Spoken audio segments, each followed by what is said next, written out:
Hey guys, how you doing? So nice to bump into you. What's been happening? Busy. Yeah. All work and no play. I know, right? End of Jan feels like it's been an entire year already. Beginning of year fatigue. That's where I am. I kind of feel like I'm in June already. No, yeah. January is so many The first days. 45 days of January have been tough, Yeah. but all good. So nice to see you, like really good. Yeah. Guys, I just wanted to kind of catch up. It was nice to bump into you, just start talking about some marketing trends. I mean, there's been so much happening in the world of marketing, the world of technology even, right? Like, just been nuts with DeepSeek and someone joking that, you know, ChatGPT has just lost a job to AI, which I thought was hilarious. But maybe I could just touch base with each of you. Like, what are you seeing as some of the biggest marketing trends at the moment? What's really shaping what's happening? So Chaba, let's hear from you. I think it's a panic. It could be a trend between marketers, like you just said, depending on how you embrace the emerging technologies, and then what you need to make sure that you get on top of. Like you just spoke about now, ChatGPT was like the thing, and suddenly artificial intelligence is democratizing how information is accessed, packaged, and then played out. Yeah. Yeah, it's so true. I mean, AI is a beast, right? And you constantly feel like you don't know enough and you're not staying here. Every other day there's an update to it and something new that it can do. But what I'm really loving about some of the trends that I'm seeing now is how the AI tools are starting to link to each other. So the way that you can use one to inform the other, and just come up with some really, really beautiful ideas and thought starters. Yeah. And one of the biggest things that I'm seeing right now is, just speaking to what he's saying, is that panic around are you doing enough? Yeah. Are you ahead of it? Like, the minute you do something you think is groundbreaking, someone else is doing something even better. You know. Yeah. So it's It's a journey. it keeps you on your toes. For sure. I love that. I thought the biggest trend we were going to discuss was AI, but it really is panic related to AI. For me, I think what is not nerve-wracking or concerning, but panicked about AI, is that idea around homogenization, where we're all using the same AI tools. And I mean, AI is really only as good as the input that you put in. Yeah. But if everyone's inputs are a little bit generic, you start to see a lot of the same stuff coming out. Small example, you get a submission of work from your team and you read it and you know immediately, this is ChatGPT, or now this is DeepSeek, without really putting in that additional creativity, without, you know, kind of personalizing the inputs to you or to your brand. And I think that's what's going to separate the good marketers from the panicked. Writing that and also the good ones from the great ones, right? Yeah. Because I think what's so important is understanding that these tools are there to kind of form a basis, but you still need to make it your own, but you also need to take it to the next level. Yes. So priming some of these tools with your own thought starters and what you want to get out of it. Because it's easy to say, ChatGPT, you know, develop a brief to an agency for a digital marketing plan for 947, for example. And that it'll spit in less than 2 minutes, it'll spit something beautiful out. But there's these little nuggets that you find that come out of these tools that are not always relevant to what you need to do. Yeah, and I find there's a bit of a mistake that people think it's just easy, right? Put it in, come up with a really cool image and some copy and all that sort of thing, and it's just going to be super creative. I learned a pretty hard lesson on it yesterday. I'd used ChatGPT to come up with a poem about one of the events that we're doing, and I put it on, and I was like, is this cheesy or cool? It got panned. Like, it was a brutal lesson. You know, someone was actually kind enough to say, you know, this doesn't really work for your brand. And, and also, like, LinkedIn was just like, we are not pushing this anyway. So I think it's kind of that trap of, let's use this, it's going to be super cool and it's super easy, but actually it can turn out to be a bit of a shocker if you don't manage it. I think for when your work comes through, we almost be like professors at academic institutions that are also dealing with how do you differentiate the critical thinking, original thinking that comes from the students, so that when you do approve work, that it's not a duplicate and a copy of something else. You get embarrassed when it comes up, and suddenly it's like, how come I missed this? And here I am just playing back something that will possibly appear to be plagiarized or very similar to something else, which then doesn't make your work unique. So the pressure is on the people who can best use that as a tool to still just make sure that the insights and the knowledge that they have on your branded business come to the fore. And I think as senior marketers, that idea around human oversight needs to always be pushing through. I don't think AI is coming to take our jobs. I think that we need to it's going to help us make our jobs better. Which then talks to the fact that as senior marketers need to take time and really pause and think. Because if they're always in a rush, they'll be similar to the people who are just inputting stuff in and then sending it. And trust me, when there's an error, they'll say the client approved it. And then when you are the most senior person that will have given your signature to it, then it becomes a little bit awkward. But just slowing things down, really thinking and making sure that the basics and the fundamentals of good marketing are still in place before work goes out. So yeah. Well, I think that's cool. I think it's about taking the time. I think everybody thinks this is just going to make campaigns come out quicker, all that sort of thing. But if you rush it, it's actually going to fall flat. So you can kind of speed up towards the end, but take the time to really think what you want to use it for, and keep that human sort of creativity and that sort of, I guess, that authenticity in it as well. And I mean, speaking of, while we're on the topic of trends, what I'm really loving at the moment is how people are using videos as for product marketing and for UCG type of content that is really doing so well. When you look at it's forcing smaller companies and smaller design tool companies that never traditionally marketed themselves, like Canva, for example, taking it to the next level, all the different types of things that you can do and make really cool video content. And you don't actually need to be a full-on graphic designer or videographer to actually use those skills. So I'm loving being able to play around with those things and use them for presentations and use them also for ideas on how you want to capture your own content, because video is doing extremely well. I guess like anything else, if you are really on top of your profession, even when the other people come into the space, you'll still stand out. So I'm a photographer. There are a lot of people who take photos. Make it this distinction. I'm a photographer. There are people who take pictures. Okay? Because the decision making is very different when you're a photographer versus somebody who just takes something and clicks. And so it is around just when you really, really know what you are doing, you'll be able even to make something that's mediocre quite good, because you can see that there's a spark here. How do we grow this spark to make sure that it fits into the bigger idea that connects to either the business opportunity or solve the business problem, because you've got that insight that the people who are pretty much just coming in might not necessarily have. But what I like is the disruption. That is making everybody say competition can come from anywhere. Competition for ideas, competitions for new products or services can come from nowhere. So you can never take anything for granted now. What I'm loving as well when we speak about authenticity and the video conversation is, I think, looking at last year and how much everyone was loving TikTok or CapCut or etc., right? It's become very easy to make video, right? We were in a stage, especially when it comes to social, where everything needed to be perfect, glossy, no pause, etc.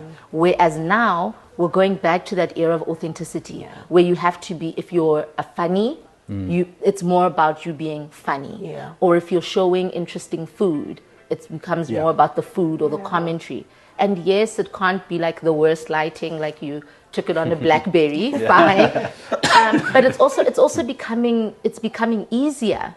And even I'm seeing with a lot of marketers in our space, the personal branding that goes into yourself as a marketer, which is now also becoming easier, because I can use CapCut or a TikTok reel to create that content and get the message out without needing to hire a photographer. You've got one here. Quite controversial there around this personal branding, particularly of marketers, and juniors will tell you that they are now, they call them influencer CMOs. because the perception is actually we are doing the work. They are more worried now about how they look. Yeah. I used to work where they will say the moment you try to become a little more important and prominent than your brand, we moved you. Yes. Yes. Yes. Yes. We moved you because now you take away the spotlight from what you're actually supposed to be doing. It comes onto your brand. So there's a fine balance there. And then the other last point is around authenticity. A lot of innovations that we are benefiting from did not happen because it was the outcome that was desired. It's a mistake that happened, but suddenly you find this is a product that we now completely have.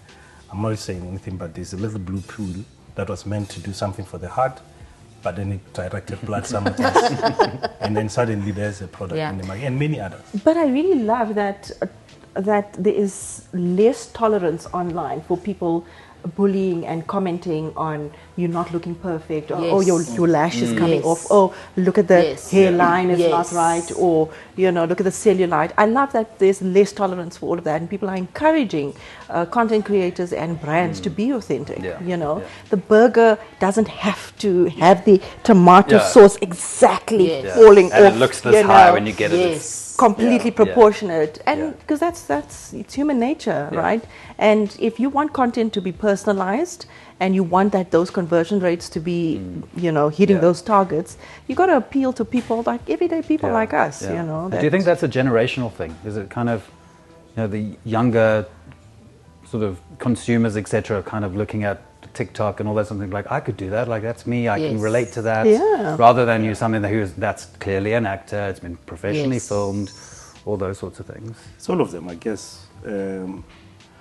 That's why you have to, it's going to become so difficult when everything's available to you, to consumers. As I said earlier, when we talk about targeting, when you do piece of content, you almost need to remember that it might have to live in multiple places, and then can you really reach all those multiple places, or should you focus on your core audience, and if the others see it, then it remains true to what it is.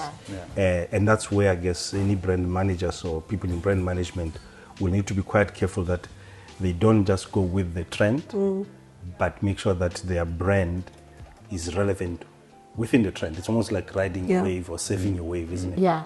I think also not every trend is for you. Not every cultural moment is for you to get involved in. Maybe it's not your space. Maybe you're not the right voice.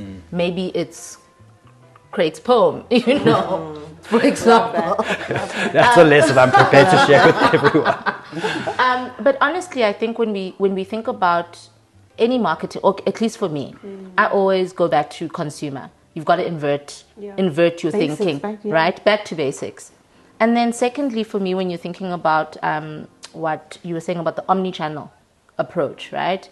It's also understanding that the consumer of today behaves differently on every platform, is looking for something different on every platform. So number one, understanding who's my consumer, where are they, and what are they looking for there. You might even find that it is your consumer, but it's only relevant to you on 2 platforms, and only on one of them is there a trend aspect that speaks to your consumer. The authenticity has to lead the relevance. Yeah.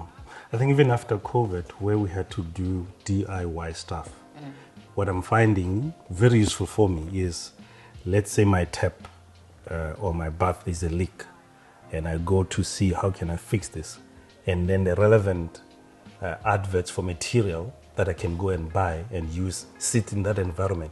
So I don't have to say, now I've figured out how to do it, where do I get the stuff? It's already in the same environment. Now it's a question of which one it will be easy to get from where at a hot price.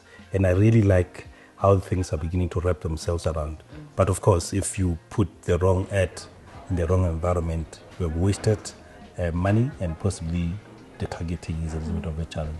Listen, I was baking banana bread almost every week in COVID. I was one of those. So those ads got me. Yes, I'm a professional. My bananas were getting black. I was making banana bread. You guys were going to eat that whether you liked it or not, I'm kind of waiting for the bananas to get to that right point. They're banana bread ready now. Perfect. Absolutely. Yeah. I think also, coming back to the trends that are coming through, it's really becoming a challenge to allocate the marketing budget because you're not so sure what the return will be on your marketing spend. So the science that can then inform whether you have optimized the allocation, whether you can then learn and make tweaks becomes quite key. So even the analytics that sit behind the work and those data scientists become quite key. So for me, it becomes quite important to say, do you teach a data analyst to also be a marketer, or you just let them deal and play around with data? I think we have a responsibility as marketers to tell them what it is that will be useful for us with the information that they give us. We've been banned by supply chain when we're trying to do pitches and select service providers to us as marketers, and they gave us a supply chain criteria and we ended up with the wrong agency. So we really want to also make sure we partner and work with the data analysts behind to give us the product that we need. Yeah. And it's really tough to understand what your return on marketing investment is going to be. You've got to separate the vanity metrics from the metrics that actually matter here. Because nobody's looking at page views and click-throughs and those. The world of analytics and data analytics has really expanded in such a way that we as leaders in the marketing industry, you have to be ahead of those, and understanding those tools it's also a beast. You got to know what is going to lead to your conversion and what doesn't, and speaking of where to put the budget, you know. And sometimes the vanity metrics are great. 100,000 people visited the site, 100,000 people viewed. But what Zero does that conversion. mean? What does that mean? Yeah. What are people saying? Are you measuring your sentiment? You could have 10,000 comments, but nobody's talking about what are those comments saying and what are you doing about it. And I think as well, going back to the reporting, for me, is you've done the campaign. You've allocated the budget. Whether it was the right allocation or not is up for debate. Now it's time to report back. Because very often you're not reporting back to other marketers who understand. Yes. So how are you translating those campaign results in a way that a CFO can understand, in a way that your CPO can understand? And for me, those are the things that I'm really thinking about going into 2025. I also have started to see a lot of value in going back to basics, right? So, in marketing, we talk about the soft values, the things that you can't measure, but you can show, in my mind, like sentiment. It says something to put on a page all of the click-throughs, the etc. And then if your campaign was trying to achieve 3 strong things, put 3 really strong comments that speak exactly to what you wanted consumers to get out of it. To say you see people are getting that. We mustn't forget marketing is a cost center. Oh, we're not profit making. No, we're cost centers. Our job is to spend. You know, but some really successful campaigns you can immediately, without even doing the report, you'll already know. You can see. Sometimes isn't it just about the brand love though, and kind of getting the eyeballs and all that sort of thing? Because I know it's kind of always that push, as you say, for the conversions. It's the money, where's the return, all that sort of thing. But sometimes it's just the awareness of the brand. I mean, there's all in competitive markets. Yes. So how do you kind of explain that through? Because I know, like my wife who's at Standard Bank often has that sort of challenge. It's like, it was just eyeballs, it's brand love, it's the awareness side of things. It doesn't always convert. Like a really great billboard, no one's kind of going, oh, well, I'm driving, I'm going to quickly click the QR code. But it's just that awareness. So how do you kind of, allaying the fears and the concerns that you're spending significant budgets and it's not really leading to a direct conversion? To be honest, I feel like my title should be changed to CMO/Chief Lobbying Officer. I feel like I spend 365 days of every year lobbying. And what I mean by that is, if I've got something cool that's happening, I'm sharing with other members on the exec team. I'm posting it in the WhatsApp group. I'm having the conversations that we're having with them, so that they can get to a point where they understand, for example, what you get from brand love in terms of the effect on your bottom line is not the same as you doing a lead generation campaign, right? You're going to see that in the long term.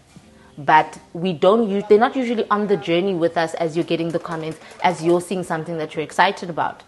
So I think it's also bringing the people who hold the purse strings with you on your day-to-day journey, and not assuming they're going to be annoyed or upset. For me, I think it's mostly a lack of understanding of what Completely we do. agree. Yeah, I think also, and that's the challenge of as you go higher and higher up in the organization, yours is really to influence business. Of course, the head that you wear when you come into the room is a marketing head, but ultimately, you just need to also just make sure that you influence business, because we see it many a times when junior people end up in the wrong room, and then they come back, campaigns are not approved, questions are being asked, or somebody making a comment on a creative and yet they didn't brief it. And if you don't have the gravitas, I guess, the power to push back, then it can become quite a challenge. So continue to lobby. You can never stop, because you enable the people that are producing the work behind to then focus on what they need to do, so that they know that you've got their bet in those rooms. It's so interesting to see, because we come from three very different industries. Yeah. And the challenges are pretty same. much the same. Yeah. The challenges are the Almost same. like a marketing support group. Optics, totally. I mean, managing optics is really, it's difficult. People don't understand the difference between marketing and PR, marketing and performance marketing. Yeah. They're not the same thing, you know. Yeah. The one that's hurting me the most is the difference between marketing and sales. It's not one job. I can't stress this enough. Yeah. But I guess as long as you know that whatever activity that we do needs to convert into a sale. Yes. Of some sort, so that we can then get the money. But educating and being educated. Yes. Also around the things that are important. I mean, if you are dealing with the people that are right at the interface with the consumer or the client, you need to be able to take that feedback in and see whether it's relevant for you to change or not. And then they need to respect your professional expertise as to what you do with that information. Yeah. I wanted to make a point earlier around when we were talking about the trends. I think it's important that we relook at mentoring. A lot of the emerging trends are better understood by people that are much newer in the organizations at the early of their careers. How do we make sure that we spend time with them for them to teach us and move us at a pace that they are moving at? One small example that I've done in my life is my playlist is crafted by my two youngest, my 12-year-old as well as my 18-year-old. They've done my playlist. It's music that I'll not naturally listen to, but it's giving me an insight as to say what's happening in that space. Yeah. And then the other one, have a WhatsApp group that's exclusively with interns. And whenever there's a piece of communication that's going to go out, fit it to the interns and say, do you get it? Don't you? How will you change it? And then push it back out. Then suddenly you find that you're playing teas in spaces that naturally you wouldn't be in, because you have to be doing the heavy lifting of lowing in the other rooms. I mean, I'm getting a little bit of PTSD from what he's saying here, because you're talking about mentoring and you're talking about teaching. And once you get to a point where you're at a senior level, or you are at a point in a business where you are dictating strategy, or you're thinking of strategy does not happen behind a desk and a laptop. Yeah. Strategy happens when you are exposed to what is going on in the world, globally, locally, trying to understand what are people doing. And you can't do that from sitting in meetings from 8 to 4 every single day. It's such an injustice, because you are not filling your head with all this knowledge and all of these things, the amazing things that are happening. Taking the time to look at what other brands are doing, whether they're your competitors or not. Just sitting in meetings 8 hours in the day, and then having to do the rest of the work in the spare time. But some of these roles have become so operationalized that opportunity for learning and passing on that knowledge, where then you find, you spoke about youth, lack that foundation of where do you start? You know, how do you build a brief that informs an agency or informs a team to the T of what it is that you need, that lowers the amount of time that you go back and forth. billable hours get reduced, the amount of time it takes to actually execute a campaign, because it's just not a good use of time right now.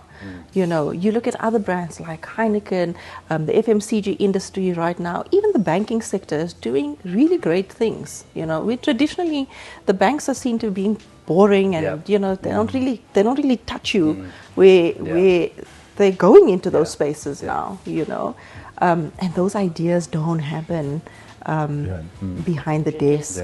Marketing's got to be really purpose-driven. Yes. No, right? It's not just about pushing the commercial side or just open up a bank account. It's like, what is the value in it for that individual person? And it's got to be personal. And you've got to kind of listen to the customer or potential customer around that as well. I mean, as you're speaking now, I just realized something scary, that the tools that we are going to rely on, we spoke about the impact of AI. Somebody's feeding them and programming them. Yeah.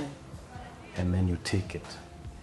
And they could be feeding them limited information based on their knowledge. Yes. And then that becomes standardized as a knowledge. Yes. So when I was my last born, wanted to know, you know, how did I get to be here? Yeah. So I used to tell her the story of the miracle of birth. She's 12 now, but she has never had the ending. So the one time says, do you ever tell me, really, how I was born? I said, that normally get to the end, but you're usually sleeping, so it's the miracle of birth. So then she went online and said, how are babies born? Boom, full frontal around how the babies are born. I guess the point I'm making there is that unless we fit in that which is important to us, somebody else is feeding that machine what is important to them. So for me, there is the innocence of my child, miracle of birth, and the beauty of that story gone.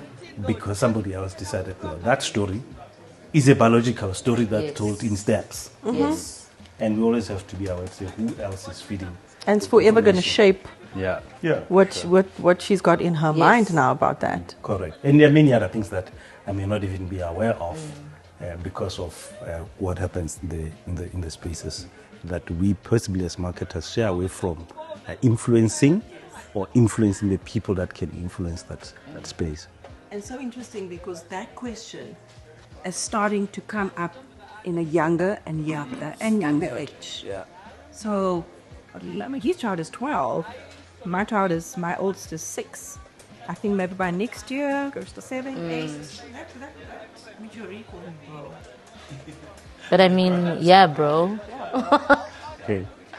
I think also just on the point of understanding our audience is also how we staff our teams. Yeah. The truth is, and it's such a sad truth, 9 out of 10 times now, you aren't your audience anymore.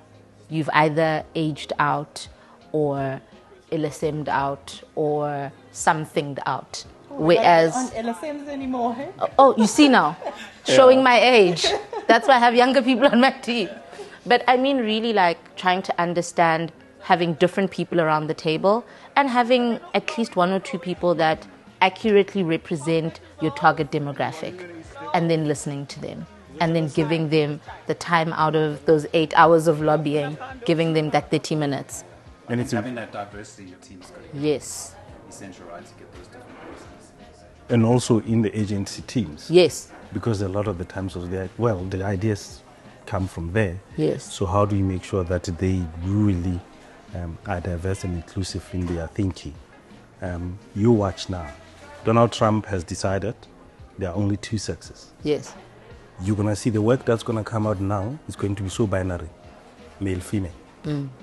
Male, female. Why? You're going to see there's a brand, a multinational brand coming out of the US and say, what happens now if I show a very fluid type communication in the dispensation where Donald Trump has said, no, it's binary.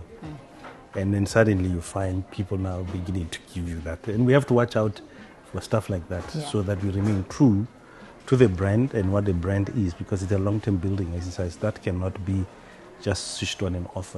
And there's that purpose, authenticity, not following the trend necessarily.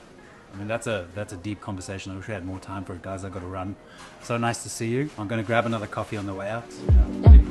Join in. Lovely. Awesome. It was good to be once again collect.